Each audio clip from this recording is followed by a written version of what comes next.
بیٹا وہ گلیاں بھی روتی ہیں جن میں تو کھیلا کرتا تھا، پر اب فکر کی بات کوئی نہیں، اب کوئی پریشانی نہیں، میں پیسے لایا ہوں تجھے لے جاؤں گا۔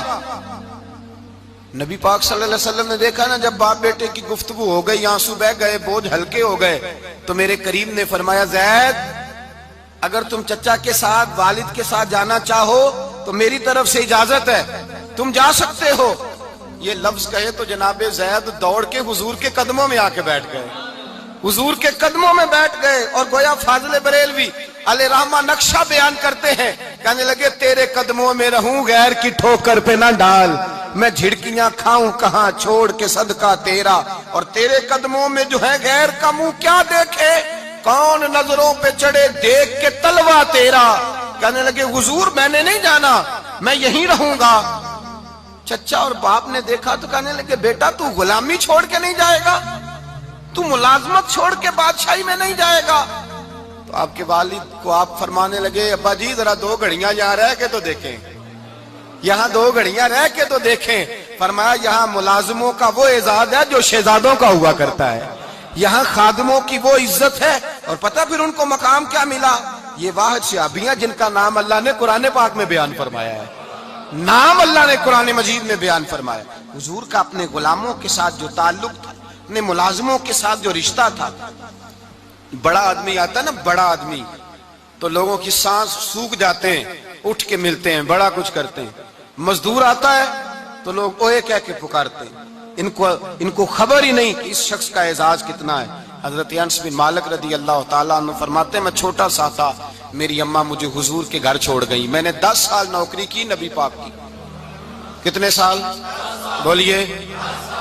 12ویں دن لوگ کہتے ہیں بس بھائی ختم ہو گیا، اب فرینکنس ہو گئی ہے، اب جو مرضی تیرے ساتھ کریں گے۔ 10 سال نوکری کی میں نے، لیکن جناب انس فرماتے ہیں نبی پاک نے کبھی مجھے اف تک بھی نہیں کہا تھا، اف تک بھی نہیں کہا تھا، اف تک بھی۔ حضور نے بھیجا جاؤ فلاں آدمی کو بلا کر کے لاؤ۔